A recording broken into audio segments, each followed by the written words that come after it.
وحسب مصادر رسمية دبلوماسية المغرب أعطى سانشيز الإذن. إذن لا وجود لترهات الجزائر وأحلام اليقظة يحاولون الركوب على الأمواج وخلق أزمة بالعلاقات المغربية الإسبانية، مع الإشارة أن الجزائر هي التي مهددة اليوم بأزمة غير مسبوقة مع الإسبان. صحف إسبانية تؤكد أن كاميرات المراقبة حددت ملامح رجل من شمال أفريقيا بإشارة لتواجد الجزائر. هذا الرجل يشتبه بتنفيذه عملية إطلاق النار على مؤسس حزب فوكس. السلطات الإسبانية تقوم بتحقيقات على أعلى مستوى، وذلك من أجل معرفة من أطلق النار. يشتبه المحققون بأنه شخص من منطقة شمال أفريقيا، بما تقع موريتانيا، الجزائر، تونس، ليبيا، المغرب.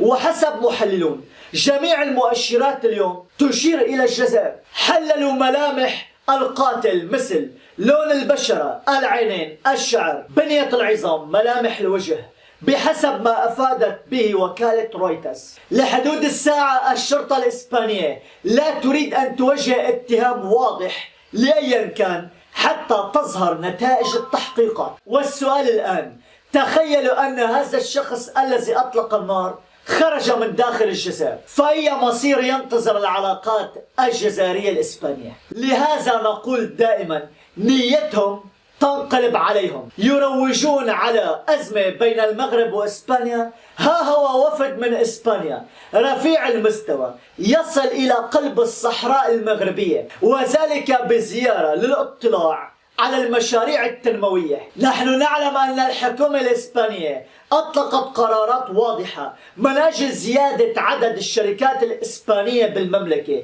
خاصة بالصحراء المغربية. وقد عبر الوفد الصحفي عن انبهاره من كم المشاريع التنموية التي تم تشييدها، مسمنين العمل الجبار الذي تقوم به المجالس المنتخبة بمؤازرة أجهزة الدولة والمصالح الخارجية لتطوير المدينة على كافة المستويات. تحية كبيرة للعلاقات المغربية الإسبانية، وما زالت الاعترافات تتوالى والدعم الكامل لمغربية الصحراء. حتى فرنسا، لطالما فرنسا كان موقفها رمادي وفرنسا المنافقة، لكنها الآن تبدأ بخطوات رسمية لتطلق اعتراف واضح بمغربية الصحراء. صحيفة فرنسية قالت بعد عامين من التوتر بالعلاقات المغربية الفرنسية، تبدو أن عودة العلاقات بين الرباط وباريس سوف يكون لها ثمار، بالأخص حول قضية الصحراء. لا نستطيع الآن أن نقول أن هناك أزمة أو توتر بين المغرب وفرنسا، لأننا شاهدنا بالآونة الأخيرة تودد غير مسبوق، خطوات إيجابية، وعلى هذا الأساس يتم الآن برمجة هذه الخطوات.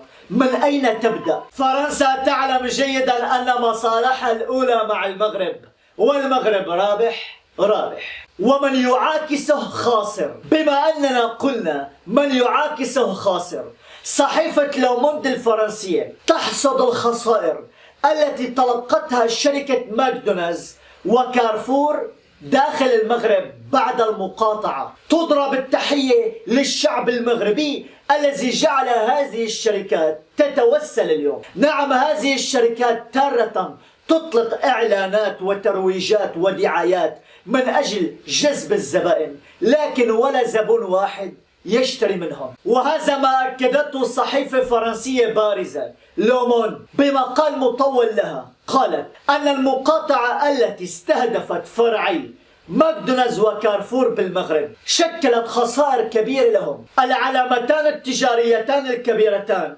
تأثرت بجملة المقاطعة التي طالتهما على خلفية اتهامهما بدعم الجيش الإسرائيلي بالحرب على فلسطين. الصحفي الفرنسي كاتب المقال استعرض مظاهر لهذه المقاطعة وسط العاصمة الاقتصادية الدار البيضاء، تزامنا مع مسيرات احتجاجية شهدتها المدينة دعما لفلسطين. المسيرة الكبرى التي حدثت داخل المغرب كانت مليونية. فقالت لوموند الفرنسية فلنتخيل أن 1,000,000 فقط قاطعوا هذه الشركتين لأصابها الانهيار الكامل. وما بالك 40 مليون مغربي، لأننا نعلم أن المغاربة عندما يتفقون على أمر ما يدا واحدة. ماكدونالدز الذي يعتبر الفاعل رقم 1 بالوجبات السريعة بالمملكة يعاني الآن من انتكاسة غير مسبوقة. ولطالما قلنا المغرب أفعال وليس أقوال أو شعارات بالية، بما أننا ذكرنا الشعارات مع فلسطين ظالمة أو مظلومة. بالآونة الأخيرة خرج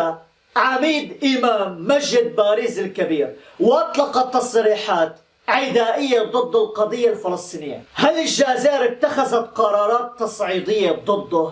إجابة على هذا لا. الجزائر كافأته. وزير الشؤون الدينية جزائري يثير الجدل بعد اجتماعه بإمام مسجد باريس. أثارت زيارة وزير الشؤون الدينية والأوقاف الجزائري يوسف بالمهدي إلى مسجد باريس الكبير ردود فعل من أحزاب وشخصيات اعتبرت توقيت الزيارة غير موفق أبدا، لأن هناك غضب من إمام مسجد باريس. وقال أكبر حزب معارض بالبرلمان الجزائري إن حركته تستنكر هذه الزيارة، معتبرا أن هذه الزيارة مهما كانت أبعادها بدت كأنها تشرعن تصريحات العميد وتعطيها قيمة. أكد أن هذه الزيارة أتت بالوقت الخطأ، إذ كان ينبغي حسبه أن يعاقب هذا المسؤول عمدة باريس عن أخطائه الجسيمة بحق الموقف الجزائري الفلسطيني. وزير الشؤون الدينية وممثل الثورة المجيدة